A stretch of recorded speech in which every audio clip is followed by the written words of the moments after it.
शहर के पुराने हिस्से में एक मकान था जिसके बारे में लोग कहते थे वहाँ दरवाजा बोलता नहीं सुनता है। नाम था नंबर 17। बाहर से साधारण उखड़ी हुई पुताई, जंग खाया हैंडल और एक छोटी सी घंटी जो कभी बजती नहीं थी। फिर भी हर शाम कोई न कोई उस दरवाजे के सामने कुछ पल रुकता, जैसे भीतर से कोई जवाब आने वाला हो। आरव उसी मोहल्ले में नया आया था, किराया सस्ता था और उसे शांति चाहिए थी, बहुत ज्यादा। काम घर से होता था, दिन कंप्यूटर स्क्रीन और रातें बिना नींद। पहले ही दिन मकान मालिक ने हंसकर कहा था, दरवाजे से बातें मत करना। आरव ने इसे मजाक समझा। पहली रात जब वह देर तक जागता रहा, उसे लगा जैसे बाहर हल्की सी खटखट हुई हो। उसने दरवाजा खोला, कोई नहीं। गली खाली, स्ट्रीट लाइट की पीली रोशनी। उसने दरवाजा बंद किया, ताला लगाया। लौटते वक्त उसे एहसास हुआ दरवाजे के भीतर की तरफ लकड़ी पर उंगलियों के निशान थे, जैसे किसी ने बहुत देर तक थामा हो। दूसरे दिन पड़ोसन मिली, बूढ़ी,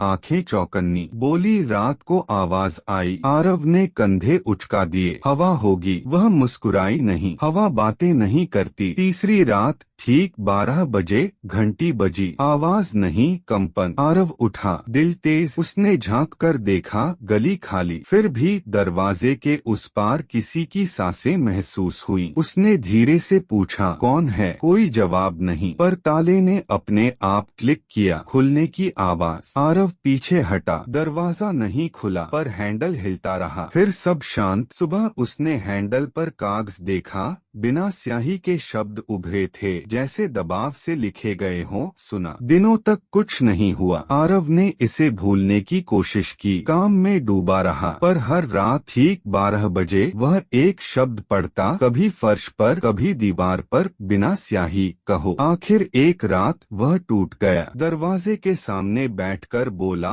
धीमे, हकलाते हुए, अपने डर, अपनी थकान, अपने खोए हुए रिश्तों के बारे में। शब्द बाहर निकलते गए, जैसे बरसों से कैद हों। दरवाजा स्थिर रहा, कोई आवाज नहीं। सुबह हैंडल के पास फिर शब्द थे, कहा। उसके बाद आरव की नींद बेहतर होने लगी, काम में ध्यान, रातें शांत। दरवाजा अब खटखटाता नहीं था। लोग कहते, नंबर 17 बदल गया है। आरव मुस्कुरा देता। एक दिन मकान मालिक आया, बोला, अब जा रहे हो? आरव ने चाबी सौंपी। हाँ। दरवाजे से बात की। आरव ने सिर हिलाया, सिर्फ सुना। नया किराएदार आया। पहली रात खटखट, गली खाली। दरवाजे पर उभरे शब्द सुना, और शहर ने एक और कहानी अपने पास रख ली, एक खामोश दरवाजे की जो बोलता नहीं, बस सुनता है। अगर आपको यह कहानी प्रेरणादायक लगे तो वीडियो को जरूर शेयर करें। हर कहानी में छुपा है एक सबक। जुड़िए कृष्णवेश AI के साथ।